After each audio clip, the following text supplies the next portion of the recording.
저희들이 많이 부르는 찬양 중에 이 찬양 기억나시죠? 하나님 한 번도 나를 실망시킨 적 그리고요 없으시고. 이번 부흥회를 하면서 정말 하나님은 우리의 생각을 넘어가시는, 뛰어나게 더 많은 축복을 주시는 것을 다시 한번 경험하게 됩니다. 여러 가지 제 마음속에 주시는 주님의 음성, 메시지가 있었었는데 아마 각자의 상황이 다르니까 은혜 받은 내용들이 다르실 수 있을 거예요.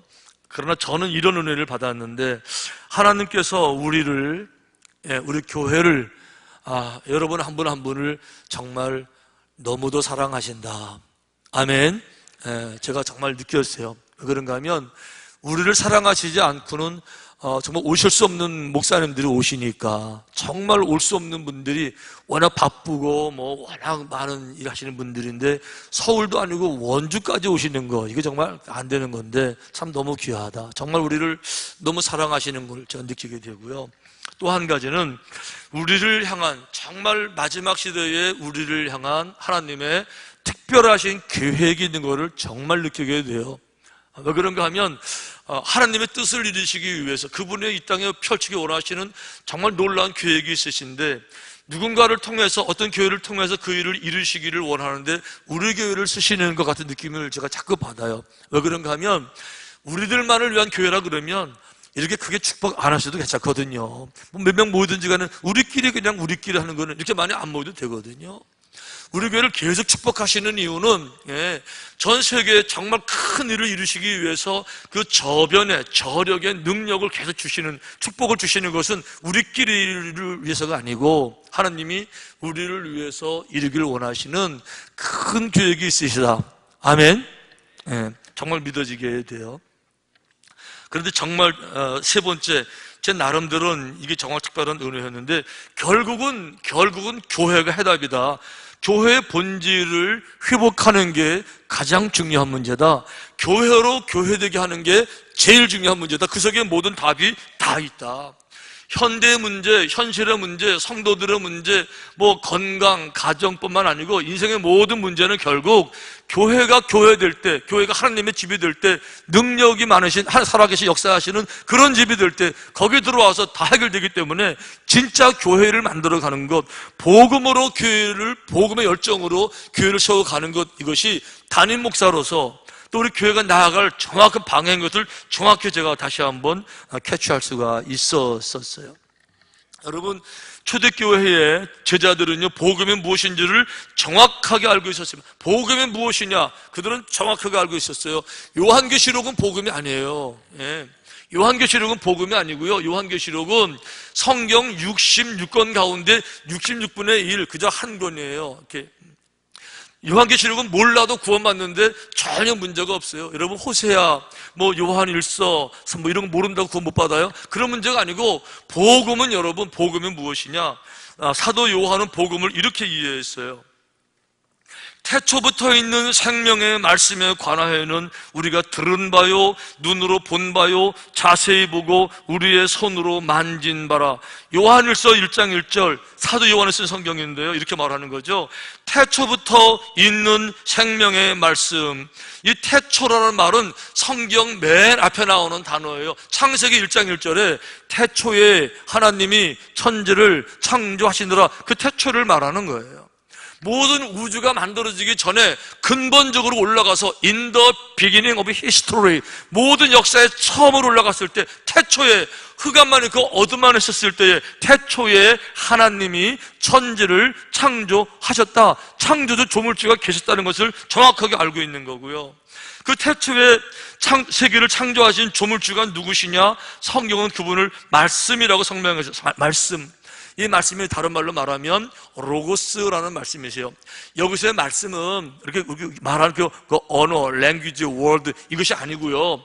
로고스라는 말은 진리라는 말에 더 가까운 말이에요. 진리라는 말. 도통했다. 그 도. 우주의 근본, 진리, 또 가까운 말씀인데, 태초에 진리가 있었다. 태초에 하나님이 계셨다. 그런데 그 하나님이 육신이 되어, 그 말씀이 육신이 되어 우리 가운데 있는데, 우리가 보니까 독생자의 영광이고 하나님의 영광이 가득하다. 다른 말로 말하면 이거예요.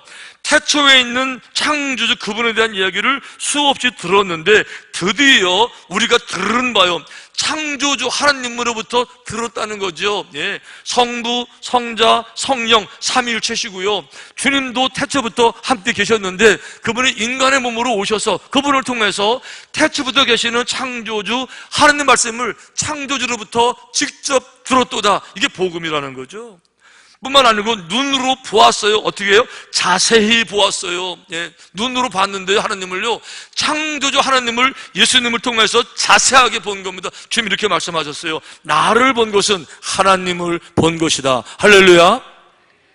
우리의 손으로 그분을 만져봤다는 거죠. 그분하고 악수도 해보고요, 함께 음식도 먹고요, 정확하게 창조주 하나님을, 예수님을 통해서 보았습니다. 이게 복음이에요. 이게 복음이에요. 그 창조주 하나님이 이 땅에 오셨는데 우리의 구원자로 오셨고, 우리의 죄를 구원하시기 위해서, 모든 죄를 사하시기 위해서 십자가에서 처절한 죄값을 대신 지셔서 모든 죄를 다 용서를 하셨고, 이 보혈을 믿는 믿음 속에서 이것으로 구원을 받는다. 이게 복음의 핵심, 이게 복음이지요. 계시록은 몰라도 되는 거예요. 예를 들면 그런 거죠. 지금 여기에 마이크도 되고 전기 들어오지만 이 원리를 알아야만 쓸 수 있나요? 전선이 어떻게 연결되어 있고 이거 알아야 쓸 수 있나요? 원리 몰라도 괜찮아요. 그냥 버튼만 탁 올리면요, 이거 다 쓸 수 있는 거예요. 미국 가는 비행기를 할 때 그 미국 가기 위해서는 비행기 구조를 다 알아야 되는 거예요. 요한계시록은 그러는 거예요. 비행기에서 한 파트를 말하는 거죠. 엔진은 엔진이라는 거죠. 하는 말씀이니까 엔진 구조 몰라도 괜찮아요. 역할 몰라도 못 깨달아도 괜찮아요. 비행기에 타기만 하면 미국 가는 줄로 믿습니다. 이게 원리예요. 예. 예수님이 우리를 위해서 모든 죄를 다 지시고 돌아가셨습니다. 이거 하나만 믿으면, 오직 구원자는 예수님 한 분, 주님 뭐라고 말씀하셨어요? 누구든지 나로 말미암지 않고는 하나님께로 올 자가 없다고 말씀하셨어요. 나 말고 또 하나 있는 거 아니라는 거잖아요. 오직 예수 그리스도. 예, 이게 복음이에요. 그분은 누구냐? 하나님의 아들, 창조주 하나님의 아들이라는 거죠. 같은 얘기를 오늘 본문에서 이렇게 했어요. 예수님께서 이렇게 돼 있죠. 빌립보 가이사랴 지방에 이르러 제자들에게 물어 이르시되, 가이사랴 지방에 치악산처럼 거기에 헐몬 산이, 높은 산이 있었어요. 거기 눈 오면은 그 산에 휘는 쌓이는 아름다운 장소인데, 거기서 그런 산들을 보면서 말씀하셨겠지요. 사람들이 인자를, 예수님 당신을 누구라고 말을 하느냐. 이건 뭐 그냥 전하는 거니까 쉽게든 여기서는 누구는 뭐 세례 요한이라고 말하던데요, 엘리야라고 말하던데요, 아니요 예레미야요, 다른 뭐 선지자요, 이런 말을 들으시는데 예수님 마음이 기쁘지 않으신 거예요. 왜? 정확히 모르고 있으니까. 그래서 주님께서 답답하셨죠. 거기 말씀 안 하시고 그 12명 얼굴 바라보시면서, 하나하나 바라보시면서, 그래 그거는 나를 모르는 다른 사람 얘기라고 치고, 너희들은 귀로 들었고 눈으로 보았고 오병의 기적도 보았고 광풍도 잠잠하는 거 다 보았고 죽은 자 사는 거 다 보았고 본 너희들은, 그럼 너희들은 나를 누구라고 생각하냐라고 물으신 거예요. 그랬더니 그 말에도 선뜻 대답을 못하고 침묵하고 있는데, 베드로가 침묵을 깨면서 이렇게 말하죠. 예수님은요, 우리가 믿기에 확실하게 예수님은 그리스도시고, 그리스도, 메사이아, 구원자라는 뜻이 인류의 모든 문제를 근본적으로 해결하는 구원자 그리스도시고요. 하나님의 아들, 그 하나님이 누구예요? 태초에 하나님이 천지를 창조하시느라 창조주 그 하나님의 아들 맞습니다.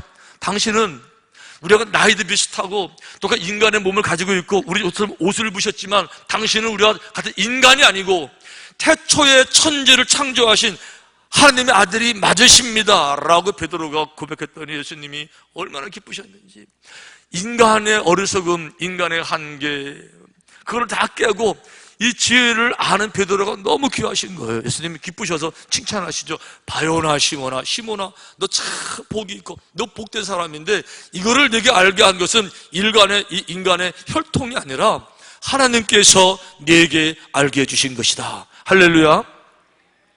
그러면서 이렇게 말씀하셨어요. 내가 네게 이르노니 너는 베드로라. 그전에는 사이몬, 시몬이었었어요. 너는 베드로라. 이름을 바꿔주시는 거죠. 내가 이 반석 위에 내 교회를 세우리니 음부의 권세가 이기지 못하리라. 베드로 위에 교회를 세우신다는 건데, 베드로 위에라는 말은 베드로의 몸을 말하는 게 아니에요. 왜 그런가 하면 몸 위에 교회를 세워봐야 베드로 금방 죽거든요. 인간이니까. 몸 위에 교회를 세우면 베드로 죽을 때 교회 무너지죠. 베드로 위가 아니고 베드로의 믿음의 고백 위에 교회를 세운다는 거죠. 그게 뭐예요? 예수님은 구원자시고요, 하나님의 아들입니다. 이 믿음을 가진 공동체 위에 끊임없이 마지막 날까지 계속 번성해 나갈 교회를 세우시겠다. 할렐루야. 거기다가 주님이 한 말씀 덧붙이셨어요. 내가 천국 열쇠를 네게 주리니 교회 위에 줄 텐데, 내가 땅에서 무엇인지 매면 하늘에서도 매일 것이고 땅에서 풀면 하늘에서도 풀리리라. 천국 열쇠를 교회에 주신다는 거예요. 근데 중요한 건 한 가지 있어요. 천국 열쇠라는 말하고 천국 열쇠하고 교회는 같은 말이 아니에요. 같은 뜻이 아니에요. 완전히 분리된 겁니다. 이거는 교회는 교회예요, 열쇠는 열쇠예요. 그런데 교회와 열쇠가 하나가 될 것이다, 이게 아니고요, 교회는 교회고 열쇠는 열쇠예요. 다른 말로 말하면 교회가 천국 열쇠는 아니라는 거예요. 교회도 죽어도 천국 못 갈 사람은 수없이 많다는 거예요. 다만 교회 많은 파트 가운데서 천국에 올 수 있는 열쇠를 교회에 맡겠다는 것이지, 다른 말로 말하면 교회에 들어와서 누군가가 믿음으로 천국 열쇠를 소유해야만이 구원을 받는 거지, 교회에 들어온다고 다 구원받는 것이 아니라는 거예요. 아멘. 그래서 여러분 이렇게 말씀하시죠. 누구든지 주여 주여 하는 자마다 다 구원받는 거 아니라는 거예요. 교회가 천국 열쇠가 아니라는 거죠. 예를 들면 교회에 와서 교회 마당에서 죽는다고 구원받는 거 아니라는 거예요. 교회 들어와서 천국 열쇠를 따로 준비하고 이걸 받은 사람들만 여러분 구원을 받는다, 이런 뜻이에요. 그렇다 그러면 이 천국 열쇠를 가지고 무엇을 따고 들어가야 돼? 어떤 문을 열고 들어가야 되겠습니까? 교회 와서 받는 열쇠는 무엇을 열고 들어갈 수가 있나요? 첫째는 이거예요. 천국의 주인 되시는 하나님을 아는 믿음의 열쇠. 한번 따라해 볼까요? 믿음의 열쇠. 믿음의 열쇠. 믿음은 모든 사람이 다 갖는 게 아닙니다. 수없이 들어오도 믿음을 못 갖는 사람들이 있어요. 믿음은요, 성령께서 오셔야만이, 우리 눈을 열게 해주셔야만이 믿음이 생기는 거예요. 믿음은 아무나 다 갖는 게 아니에요. 교회 나온다고 믿음을 다 갖는 게 아니에요. 어떤 믿음이요? 예수님께서 태초에 천지를 창조하신 하나님의 아들임을 믿는 믿음은요, 교회 나온다고 다 갖는 게 아니에요. 특별한 믿음의 열쇠를 가지고 따고 들어가야 되는 거예요. 여러분 자한 번인이 쓴 철로역정이라는 책이 보게 되면 많은 방들이 나오잖아요. 그 방에 들어갈 때 그냥 들어가는 게 아니라 어떤 방에는 키로 문을 열고 들어가야 되는 거죠. 믿음의 방, 이런 거예요. 교회는 나오지만 모든 사람이 다 예수님을 정말 하나님의 창조자 아들로 믿는 것이 아니잖아요. 그런데 어떤 사람들은요, 이거를 열고 들어가서 정말 성령님의 은혜 가운데서, 터치하심 가운데서 베드로처럼 하늘나라에 특별한 은혜가 있어서 눈이 열려져서 성령의 영으로 말미암아서 비로소 예수님이 창조주 하나님의 아들인 믿음의 세계에 들어갈 수 있다는 거예요. 아멘. 오늘 베드로가 그런 고백하잖아요. 시몬 베드로가 대답하여 이르되 주는 그리스도시요 살아계신 하나님의 아들. 하나님의 아들임을 믿는 이 고백, 이 믿음, 믿음의 열쇠로만 이걸 가질 수가 있다라고 하는 거예요. 이번에 부흥회 하면서 화요일 날 저녁 풍랑 속에서 얻은 믿음, 이런 주제로 강사님 말씀 전해주시는데 제게도 아주 도전이 됐어요. 이렇게 이제 어프로치 하셨어요. 자, 베드로가 제자들과 함께 그 바다에서 이제 풍랑을 만나죠. 밤새도록 고생합니다. 도저히 이길 수가 없어요. 절규하고요, 방황하고요, 패닉에 빠지고요, 이런 상황이에요. 그런데 예수님이 물 위를 걸어오시는 거예요. 너무 놀라가지고 베드로가 이제 묻습니다. 베드로가 대답하여 이르되 주여 만일 주님이시거든. 자, 베드로가 예수님의 신원을 확인하는데 뭐라고 확인하는가 하면 만일 주님 맞으시거든. 자, 베드로가 어떤 신원을 확인할까요? 베드로가 확인하는 예수님이 정말 나사렛 동네에 목수 맞으세요? 지금 그거 물어본 건가요? 지금 어제 우리가 밥 먹으신 그분 맞으세요? 이거 물어본 걸까요? 그거 아니죠. 태초에 하나님이 천지를 창조하시느라 성경 1장 1절 또 베드로 고백, 주는 그리스도 하나님의 전지전능한 하나님의 아들 이렇게 믿는데 그분이 정말 맞습니까? 진짜 창조주 하나님 아들 맞으십니까? 라고 베드로가 물어보는 거죠. 예수님이 그걸 모르시겠어요? 그 말귀를 알아듣죠. 맞다. 나는 지금 네가 생각하는, 네가 고백한 하나님의 아들, 창조주 하나님 아들 내가 맞다. 맞으니까 걱정하지 말고 뛰어내려. 왜 그렇죠? 뛰어내리면 물이거든요. 물에는 여러분 부력이 있지만 이 부력이 힘 가지고 우리 인간의 몸을 지탱하지 못해요. 이 우주에는 중력이 있어서 안 되는 거예요. 이거는 창조주가 아니면요 안 되는 거예요. 그런데 창조주 모든 걸 만들었으니까 창조주라고 할 것 같으면 중력, 부력 다 이길 수가 있잖아요. 그분 만나는 거죠. 그분 만나는 거죠. 예수님이 맞다는 거죠. 뛰어내리라는 거죠. 믿음으로 아멘하고 베드로가 뛰어내린 거예요. 걸었잖아요. 그러니까 베드로의 믿음은 정확한 거예요. 베드로의 믿음은 정확한 거예요. 예수님은 창조주, 살아계신, 전능하신 하나님의 아들임을 정확히 믿는 거예요. 아멘. 여러분, 인간에게는 많은 파도가 있지요. 바다에만 나가야 파도를 만나는 게 아니지요. 인생의 파도는 끊임없이 옵니다. 바다에 큰 파도가 한번 지나갔다 그래서 이제 살겠네. 아니요. 금방 다른 거 타고 오듯이 인생이 그런 거죠. 파도는 계속 오는 거예요. 그런데 이 파도가 얼마나 힘든지 제자들은 바다 전문가였죠. 그럼에도 불구하고 너무 힘들어서 소리 지르고 패닉에 빠지는 거죠. 멘붕인 거죠. 인간이 그런 거예요. 하지만 바다 위를 걸으시는, 우주를 만드신 법칙을 그 위에서 초월하시는 그분이 내게 오시면 무엇을 못 견디겠어요? 무엇을 못 이기시겠어요? 우리 그동안에 주님의 도우심으로써 그 힘든 과정을 다 이기고 나오셨잖아요. 아멘? 우리는 늘 그런 고백하잖아요. 나의 나 된 것은. 그때는 몰랐었어요. 나중에 보니까 모든 것이 그리스도의 은혜였잖아요. 믿음의 고백이잖아요. 중요한 것은 내게 오시는 그분이 누구시냐는 거죠. 정말 그분을 태초에 하나님이 천지를 창조하시느라 그 하나님의 아들이 정말 예수님인 것을 믿느냐는 거죠. 이게 믿음이라는 거죠. 왜 그런가 하면 모든 사람들이 그렇게 고백하지 않아요. 어떤 사람은 세례 요한이라고 고백하고요, 선지자 중에 하나라고 고백해요. 지금도 마찬가지죠. 유대인들은요 아직도 예수님을 메시아라고 절대 고백 안 해요. 구원자라고 절대 고백 안 해요. 자기들 수많은 랍비 중에 한 명이라고 고백해요. 지금도요. 간디는 예수님을 인류의 스승이라고 고백했어요. 간디는 훌륭하지만 예수님을 메시아로 고백하지는 않았어요. 위대한 스승이라고 고백했고요, 자기에게 많은 영향을 준 스승이라고 얘기한 거예요. 유대인 철학자 마르틴 부버는 예수님을 인류의 가장 큰 형님으로 생각했어요. 가장 성숙한 인간 정도로, 이렇게 배워야 될 형님 정도로 생각했어요. 여러분 공부하신 초등학교 교과서에 가보면은 예수님은요 인류의 4대 스승 중에 한 분으로 고백하고 있어요. 역사가들은 십자가에서 처형된 유대인 죄수라고 예수님을 이해하고 있는 거죠. 종교학자들은 예수님을 기독교의 창설자라고 고백하고 있는 거예요.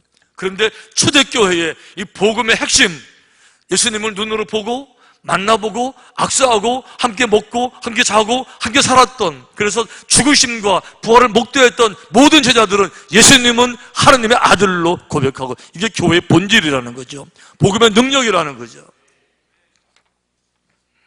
스위스 영성가 프란시스 셰퍼라는 분이 미국 교회를 방문하고 나서 이렇게 평가했어요. 미안하지만 미국 교회 끝났습니다 라고 진단했어요. 미국 교회 불행하지만 이제 더 이상 부흥되지 않고 점점 퇴보할 겁니다. 왜 그런가 하면 교회에 나온 사람들의 자세를 보니까, 교회에 나온 사람들이요 창조주 하나님께 예배하러 오는 사람들이 아닌 모습이라는 거죠. 그러면서 이분이 그런 얘기했어요. 미국의 현대교회는 맥도날드 교회다. 맥도날드 가가지고 햄버거 사 먹는 거지요. 코로파운 햄버거 사 먹는 거죠. 햄버거 사 먹어서 배가 부르죠. 기분 좋죠. 아 기분 좋아 하고 돌아가는 거예요. 교회에 나와서 내 기분 좋은 거, 내 만족, 켄터키 프라이 치킨 사 먹으러 가서 잘 먹으면 너무 잘 먹고 기분 좋아요. 모든 목적이 나만을 위해서. 이런 미국 교회 모습들 보면서 소비자 교회라고 그랬고요. 그런 모습 가졌기 때문에 창조주 하나님을 만나지 못하기 때문에 미국 교회 불행하지만 부흥 멈춥니다. 정확하게 그 패턴 따라가고 있는 거예요. 얼마 전에 미국에서 USA Today라는 잡지에서 설문 통계를 작성한 적이 있었어요. 미국인들에게 자신이 기독교인인가를 묻는 설문이었는데 국민의 56%가 예, 나는 기독교인입니다 라고 고백했어요. 절반이 넘는 사람들이. 그들에게 또 물었습니다. 교회를 왜 갑니까? 라고 물었어요. 그랬더니 교회 나오는 사람들 중에 45%가 이렇게 대답했어요. 자기들에게 무언가 도움이 되기 때문에. 무언가 도움이 된대요.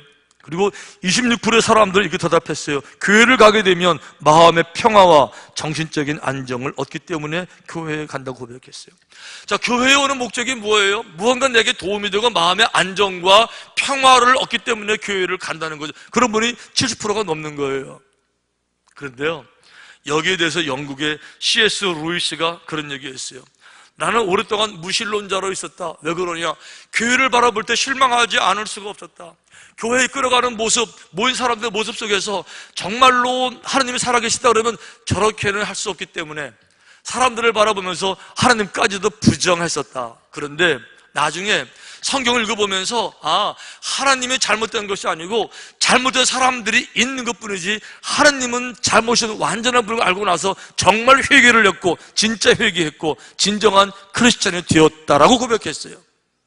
근데 그분이 그 다음에 이 말이 중요한 거예요. 그런데 교회에 나오는 목적이 단순하게 마음의 평화와 정신적인 안정을 얻기 위해 교회를 나온다고 하면 그분들에게 교회에 나오지 말 것을 권면하고 싶고요. 더 쉽게 마음의 평화, 안정을 추구하는 방법을 알려줄 수 있다고 말했어요. 그분이 이렇게 말했어요. 단순하게 교회 나오는 목적이 마음의 평화를 얻기 위해서 안정, 기분을 좀 좋게 하게 교회 나오는 목적일 것 같으면 힘들게 나오지 말고요. 포도주 한 병 사라 그랬어요. 향기로운 포도주 한 병 사면요, 한 병 마시면 기분 좋고요. 걱정 사라지고 집에서 편안하게 마음의 평화를 얻을 수 있다는 거죠.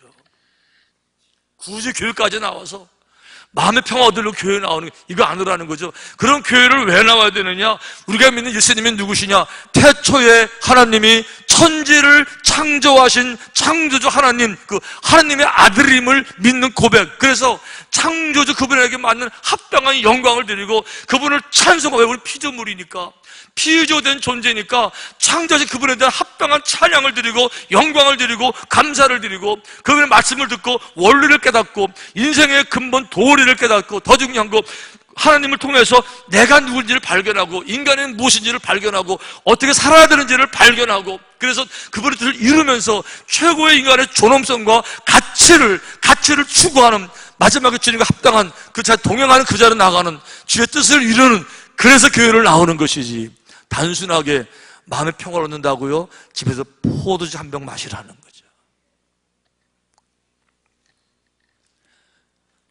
교회의 모습을 정확하게, 교회 본질된 모습들을 정확하게 보여주고 있는 거예요. 그렇다 그러면 여러분들에게는 예수님은 누구십니까? 교회를 왜 오시는 겁니까? 무엇을 원하시는 겁니까? 본질은 무엇이며 복음은 무엇입니까? 믿음의 열쇠입니다. 믿음, 어떤 믿음이요? 예수님은 창조주 하나님의 살아계신 아들이심을 믿고 머리로 믿는 것이 아니라 진심으로 가슴으로 고백을 하고 고백으로 끝나는 것이 아니라 그분을 느끼고 그 음성을 듣고 동행하는, 이게 바로 천국의 열쇠를 가지고 뚫고 들어가야 될, 열고 들어가야 될 믿음의 문인 줄로 믿습니다. 또 하나, 천국의 열쇠로 어떤 방문을 열고 들어가느냐? 위대한 하나님의 사랑의 세계로 들어가는 열쇠. 진짜 하나님의 진정한 사랑의 세계로 들어갈 때 이 열쇠가 필요한 거예요. 열쇠를 열고 들어가면 거기는 정말 주의 진정한 사랑이, 완전한 사랑이 있다는 거죠. 주님이 이렇게 말씀하셨어요. 내 계명은 곧 내가 너희를 사랑한 것 같이 너희도 서로 사랑하라 하는 이것이니라. 주님 주시는 계명 중 가장 귀한 계명은요, 사랑. 크고 첫째 되는 계명은 서로 사랑하라는 거였었고요. 복음을 받아들인 사람들, 아니 정확하게 예수님을 정말 만난 사람들은요 모두 다 사랑의 사람들로 변화되었어요. 할렐루야. 보세요. 초대교회는 예수님 시대는요, 완벽한 신분 계급 사회였습니다. 로마의 귀족들은요, 평민들과 결혼도 못했어요. 또 평민들은 절대로 노예들과 결혼 안 합니다. 노예가 무엇이냐? 노예를 이렇게 규정했어요. 노예와 노새, 짐승, 노새는 같은데 노예는 말하는 노새이다. 이게 이제 노예를 규명한 거예요. 노예는 인간이 아닌데 어떻게 결혼이 안 되는 겁니다. 그런데요, 복음에 들어가니까 이 귀족과 평민들이, 귀족과 노예들이 그 밖에 남을 다 허물고 정말 격려하고 정말 사랑하는 진정 공동체가 되더라고요. 로마 시민권자와 비시민권자요, 아주 같이 할 수가 없는 거죠. 로마 시민권자는 어떤 경우에도 재판 없이 구금이나 체포 사형은 안 되는 거예요. 안 되는 그림이에요. 가난한 자, 부한 자 같이 결혼 못 하는 거죠. 안 되는 그림이죠. 그런데 복음에 들어가니까 모두가 다 하나가 된 거예요. 모두가 다 하나가 됐어요. 보세요. 베드로와 요한은 어부였어요. 마태와 삭개오 세리 출신입니다. 누가는요, 노예였었어요. 신분은 노예였습니다. 막달라 마리아, 귀신 들린 여자였었어요. 그 외에 사도 바울과 함께했던 모든 사람들, 사도 바울은 로마 시민권자지만 다른 사람들은 한 명도 시민권자가 없었어요. 그런가 하면 안디옥 교회는요, 헤롯의 젖동생, 헤롯 왕과 귀족도 그 교회에 있었어요. 그런가 하면 여러분, 루디아 장사는 여인도 있었고, 심지어 오네시모 주인의 돈을 훔쳤던 노예도 거기 있었어요. 자, 왕족으로 시작해서 노예, 평민, 어부, 세리 모든 게 다 다르지만 이 모든 사람들 다 모여서 진정으로 하나가 되는 사랑, 이것이 예수님의 능력 가운데 있는 천국의 열쇠를 따고 정말 주를 만난 사람들 속에는 그런 모습이 나타나게 된다는 거죠. 이 얘기를 사도 바울이 이렇게 설명했어요. 너희는 유대인이나 헬라인이나 종이나 자유자나 남자나 여자나 다 그리스도 안에서 하나라고 하는 거죠. 어떤 차별, 어떤 형편, 어떤 레벨 다 해체하고 상대방을 영혼으로 바라보는, 성경에 뭐라고 말씀하셨습니까? 사랑하지 아니하는 자는 하나님을 알지 못하나니 이는 하나님은 사랑이시래요. 사랑을 알지 못하면 미안하지만 하나님을 아예 모른다는 거예요. 그 얼굴에서 사랑의 모습을 찾아볼래야 찾아볼 수도 없는데, 사랑은 여러분 얼굴에 나타나잖아요. 인자함은 얼굴에 나타나잖아요. 사랑의 마음이 있으면 말투에 나타나자는 거죠. 그 삶의 모습에서 이 고교 사랑은 전혀 나타나지가 않는데, 믿음이 가장 좋은 것처럼 늘 남들 비판하고 따지고 허물고 편가르고 분별하라는 거죠. 여러분, 조용한 시간이 되게 되면 한번 거울 앞에 서서 여러분 얼굴을 좀 보세요. 내게서 그 사랑이 정말 보이나? 이런 사랑들이 정말 보이나? 여러분, 멀리까지 갈 것도 없어요. 우리 한국교회 얘기 좀 해볼게요. 한국교회는 정말 특별한 축복을 받은 교회예요. 복음에 처음 들어올 때부터 서민적으로 들어온 것이 아니고요, 왕과 함께 고종 황제를 통해서 들어오게 되면서 아주 한 달에 확 이제 퍼지게 됐죠. 우리 한 100년 좀 넘었지만 언더우드 이런 사람들 많이 계시잖아요. 이렇게 그 중에 한번 알렌 선교사님이 의사였어요. 의사였는데 조선말 고종 황제 마지막 시대에 이제 서방 세계를 알게 되니까 황제에도 의사가 필요했던 거예요. 날마다 침 맞는 거 말고 진짜 발달된 의사가 필요한 거예요. 그래서 미국에서 알렌 의사, 이분을 이제 요즘은 주치의죠. 그 왕의 의사로 초빙해 왔어요. 그러니까 알렌 선교사님이 와서 보니까 왕을 도와주는 거잖아요. 왜 안 도와주겠어요? 정말 잘 도와주죠. 왕하고 교분이 있어요. 왕의 레벨이죠. 이런 분은 당장 나가가지고 서민하고 말도 안 해야 되는 거예요. 그런데 안 그렇죠? 알렌 선교사, 그분 마음에 예수님이 있잖아요.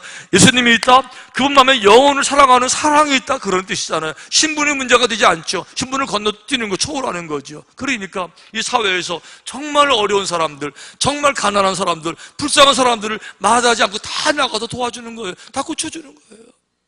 그 중에 한 사람, 극한 직업, 백정은 알잖아요. 상놈 중에 상놈이 아시잖아요. 상종을 안 하는 건데, 백정 중에 박가 성가진 백정이 한 분 계셨대요. 백정의 아들이 장티푸스에 걸렸어요. 장티푸스 병이 있으니까 다 죽어나가는 거죠. 근데 죽어나가는데 소문을 들었어요. 알렌, 황제의 의사 알렌, 그분에게 부탁하면 그분은 도와줄 수 있다. 말은 들었지만 엄두가 안 나죠. 백정에게 오겠어요? 황제를 돕는 의사가 말이 안 되는 거죠. 아니라고, 진짜 온다고, 진짜 온다고. 뭐 아들 죽어나가니까 어떡하겠습니까? 그냥 설마 하고 연락했는데 그 알렌 의사가 백정 집에 왔을까요? 왔을까요? 어떻게 하셨어요? 답이 쉬워요? 당연히 왔죠. 황제를 섬기는 황제와 같은 레벨의 이 신분이 뛰어난 분이, 이분이 백정집을 찾아와서 그 아들의 병을 고칩니다. 고쳐내요. 죽어간 아들 살아나니까 온 집안이 할렐루야 주님 영접하고요. 너무 감사하고요. 그 아들, 병난 아들이 자기도 간증하는 거죠. 정말 감사하죠.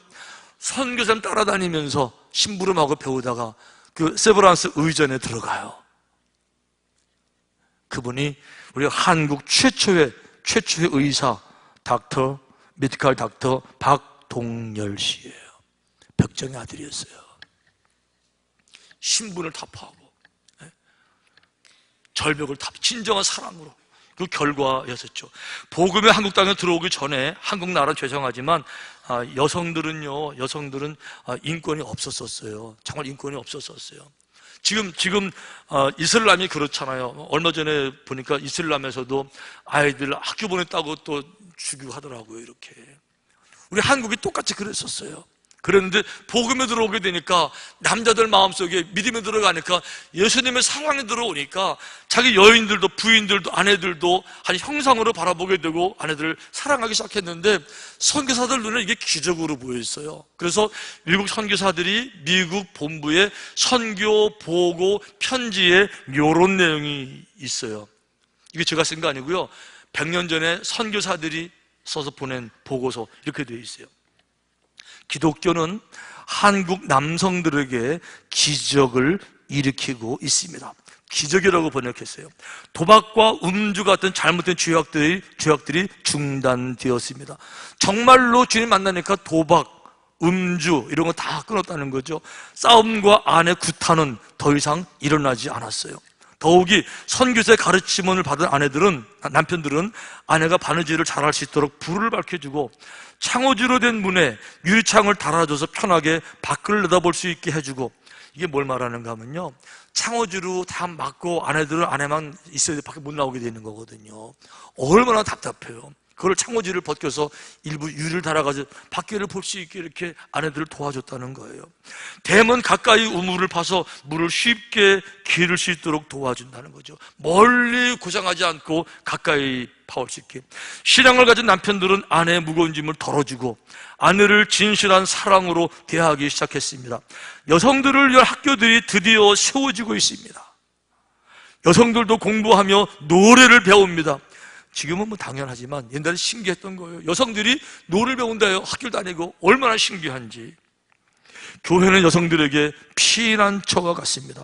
안식일은 여성들에게 모든 속박과 노동에서 해방되는 날입니다. 이 모든 것은 교회이기 때문에 가능한 겁니다. 할렐루야. 이게 교회예요. 이게 사랑이에요. 이게 천국의 문이라는 거죠. 천국의 문이라는 거죠. 우리 한국의 최초의 목사는 김창식 목사님이라는 분인데 이분도 머슴이셨어요.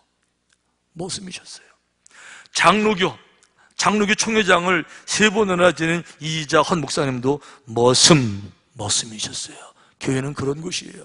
모든 갈등을 해소하고 모든 신분을 다 벗어버리고 남녀,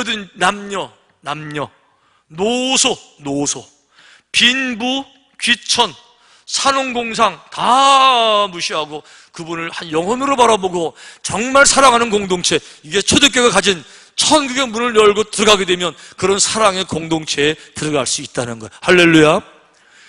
멀리 갈 것도 없어요. 우리 교회만 해도 마찬가지죠. 우리 교회 여기 팔도 식구들 다 여기 모여있죠. 팔도가 다 모여있어요. 아주 태중의 어린아이부터 100세에 가까우신 분들 다 여기 있죠. 남녀 다 있죠. 뭐 개인 사업, 뭐 노동, 심지어 국회의원, 우리 아침에도 선거됐죠. 국회의원 할 거 없이, 예, 이게 교회예요. 모든 허물을 다 벗어버리고 모든 갈등을 다 벗어버리고 진정한 사랑으로 하나가 되는 공동체, 초대교회가 추구했던, 이루었던, 살아있던 교회의 모습인 줄로 믿습니다. 중요한 건 이거, 주님 이렇게 말씀하셨어요. 또 내가 너에게 이르노니 너는 베드로라. 내가 이 반석 위에 내 교회를 세우리니 까지는 좋았는데 그 다음 문장이 중요해요. 이렇게 말씀하셨어요. 음부의 권세가 이기지 못하리라. 음부의 권세가 이기려고, 넘어뜨리려고 끊임없이 챌린지, 도전해 온다는 거예요. 음부의 권세는요, 이 거룩한 공동체를 파괴하려고 끊임없이 도전하지만 걱정하지 말라는 거죠. 아무리 와도 절대로 음부의 권세가 못 이긴다는 거예요. 할렐루야. 이 음부의 권세를 영어로 찾아봤어요. 그랬더니 영어 현대어 성경에서 음부의 권세를 이렇게 번역했어요. All the powers, 모든 종류의 힘들이요. 어디요? Of hell. 이 hell이란 말이 지옥을 말하는 거예요. 지옥으로부터 출발한 모든 종류의 힘들. 지옥이 뭐예요? 거짓말, 이간질, 공격, 비판, 판단, 혈기, 모든 종류의 지옥에서 나온 사단, 이단. 계시록이 복음이라고요. 계시록 모르면 그거 못 받아요. 새빨간 거짓말. 예수님이 복음이세요. 예수님 복음이시고요. 예수님 한 분으로 충분해요. 누구든지 나로 말미암자고는 그분은 나로 올 자가 없다고 말씀하셨는데 당신 말고 주님 말고 또 뭘 거쳐서 가야 돼요? 그럼 그분이 거짓말한 거죠. 무슨 말하고 계세요? 그분은 거짓말을 모르시는 분이세요. 하나님의 아들이세요. 그런데 끊임없이 음부의 권세들은 이 거룩한 교회를 파괴하려고 도전하겠지만 걱정하지 마라, 걱정하지 마라. 음부의 권세가 절대로 못 이긴다. 아멘. 네, 믿음의 능력인 거예요. 우리 교회가 가야 될 방향 정확하죠. 여러분은 얼마나 많이 사랑하셨어요? 사랑하지 못할 이유를 지금도 가지고 계시죠. 죽어도 잊지 못하죠. 마음에 꼭 간직하고 있죠. 그게 복음인 양, 용서하지 못할 이유가 복음인 양 절대로 마음에서 버리지 못하시죠. 절대로 포기 못하시죠. 얼굴에 다 나타나게. 그 들어올 때부터 싸우려고 그러는 사람인 것처럼 들어오시지 말고. 아멘. 그러니까 복음은 살아있는 거예요. 지금도 역사하는 거고요. 초대교회 그 복음이 살아 있었던 거예요. 복음이 살아있으니까 역사가 살아있는 거죠. 역사가 살아있는 거죠. 베드로가 만난 주님은 그거예요. 내 힘으로 해결 못하는 풍랑, 거친 파도가 몰려와요. 인생에서 거친 파도 몰려올 때 소리 지르고 아무리 해도 안 됐는데 거친 파도 속에서 한 분을 만나요. 예수님을 만나요. 예수님을 만나요. 거친 파도가 내게 와도 예수님 만나게 되면 그 무리를 걸을 수가 있어요. 파도에 침몰되는 것이 아니라 무리를 걸어갈 수가 있어요. 거친 파도가 나를 향해 와도 주님이 오시게 되면 주님과 함께 무리를 걸을 수가 있는 거예요. 주의 손을 붙잡고. 여러분들은 어떤 파도가 있습니까? 현재 어떤 인생의 파도가 있나요? 걱정하지 마십시오. 주님이 함께 계세요. 아멘. 그분은 창조주 하나님의 아들이세요. 그분 손을 붙잡으면 파도를 건너 뛸 줄로 믿습니다. 이런 고백으로 찬양 같이 하십시다. 거친 파도 날 향해 와도 주와 함께 날아오르리.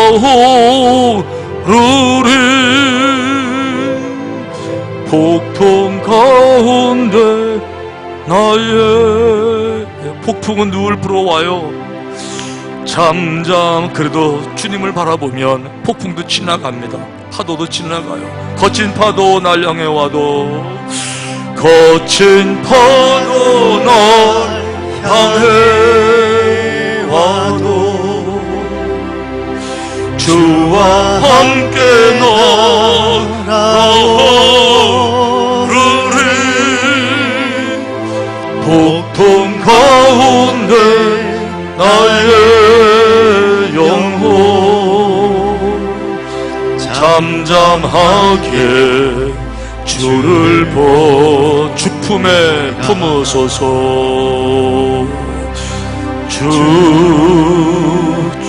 주의 품에 안기셔야 돼. 전능하신 아버지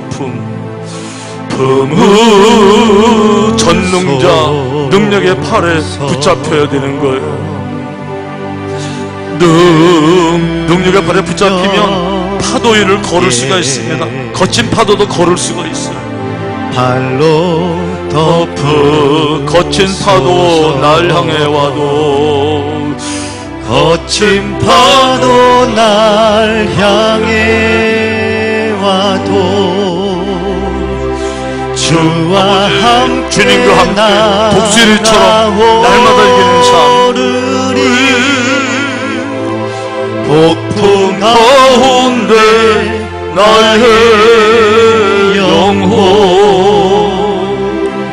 잠잠하게 주를 보니 주님 안에 나 거하리.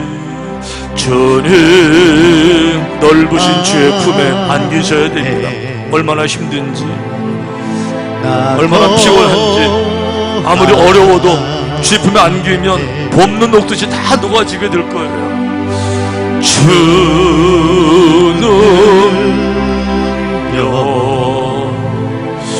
나 잠잠히 거친 파도 날 향해 오겠지만, 거친 파도 날 향해 주님의 손을 붙잡고 주님과 함께, 주와 함께 나아가리리. 폭풍 가운데 나의 영혼 잠잠하게 주를 보리. 다 같이 눈을 감아 보십시다. 눈을 감아 보십시다. 여러분 앞에 어떤 파도가 있습니까? 어떤 파도가 여러분들을 힘들게 하십니까? 파도가 한번 지나가서 좀 쉬겠구나 그랬는데, 파도는 멈추지 않고 또 찾아오죠. 인생이 그렇습니다. 어떤 문제가 있으신가요? 제자들은, 베드로는 바다 전문가였음에도 불구하고 풍랑 때문에 이렇게 사경을 헤매는 고통 중에 있었지만, 천국의 열쇠 그리스도시요 살아계신 하나님의 아들 전능자, 부력 중력을 만드신 분, 모든 걸 초월하시는 분, 이 믿음의 고백으로 바다 위를 걸을 수가 있었어요. 여러분, 어떤 문제가 여러분들을 힘들게 하십니까? 내려놓으십시다. 주님 발 앞에 내려놓고, 주님, 내 파도를 주님께 맡깁니다. 나를 불쌍히 여겨주시고 이 순간도 지나가게, 이 순간도 승리할 수 있도록 축복하여 주옵소서. 통성으로 기도하시겠습니다. 아버지 하나님, 아버지 하나님, 아버지 하나님, 거친 파도가 정말 끊임없이 옵니다. 하나가 지나가서 이제 안심이겠거니 했는데 또 다른 파도가 또 옵니다. 아버지, 또 다른 파도가 또 옵니다. 아버지, 또 다른 파도가 또 옵니다. 다른 파도가 또 옵니다. 언제까지니까? 그러나 아버지 함께 하시면, 아버지 함께 하시면, 아버지 함께 하시면, 아버지 함께 하시면, 파도 위를 걸으시는 예수 그리스도 그 손에 붙잡히기만 하면, 파도 위를 걸어오신 예수님 그 손을 붙잡기만 하면, 그 능력 가운데, 그 능력으로 우리 이렇게 파도 위를 걷게, 또 걷게, 또 걷게 될 줄로 믿습니다. 이 고백으로 나아갑니다. 이 고백으로 나아갑니다. 이 고백을 주님께 드립니다. 주님 그리스도, 우리의 구원자, 진정한 구원자, 살아계신 하나님의 아들, 존귀하신 그 이름 주님을 찬양합니다. 주님을 찬양합니다. 우리 가운데 영원히 우리 손을 붙잡아 주시고 동행하여 주시옵소서. 예수님 귀하신 이름으로 기도하옵나이다. 아멘. 함께 일어나셔서 우리 찬양 부르십시다. 주님 당신은 사랑의 빛. 찬양합시다.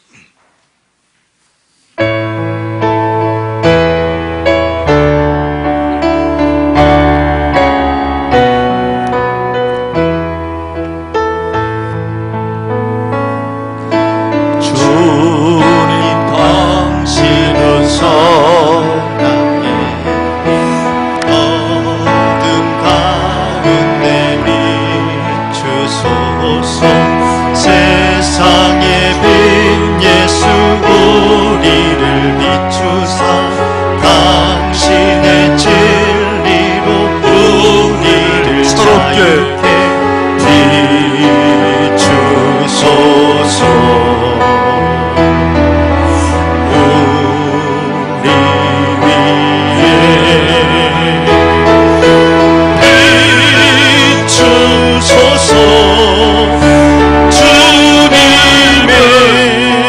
영광 온 땅 위에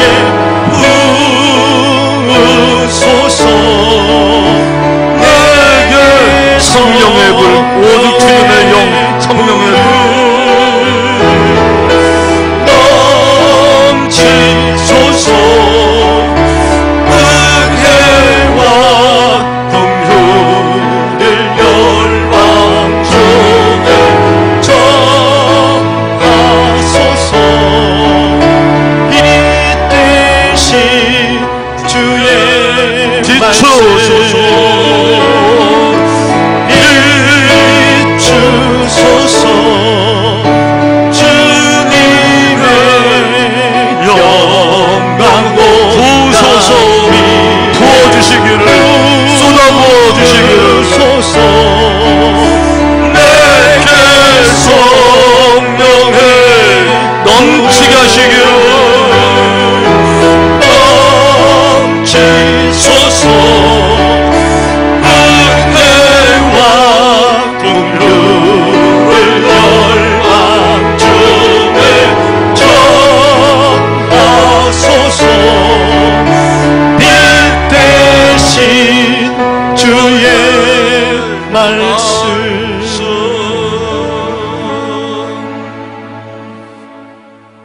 이제는 우리를 구원하시기 위하여 십자가의 모든 고통을 감당해 주신 우리 주 예수 그리스도의 은혜와 존귀하신 아버지 하나님의 그 놀라우신 사랑과 우리를 깨닫게 하셔서 이해하게 하시고 받아들이게 하시고 결단하게 하시고 행하게 하시는 성령님의 위대하신 능력이 천국의 열쇠, 진정한 믿음의 열쇠, 사랑의 열쇠를 가지고 뚫고 들어가서 열고 들어가서 그 믿음 가운데 거하기를 원하고 그 사랑 가운데 원하기를 정말 원하는 마지막 시대 진짜 아버지의 자녀들, 그리스도의 제자들 위에 삼천의 모든 교우들 속에 영원히 함께 하시기를 축원하옵나이다.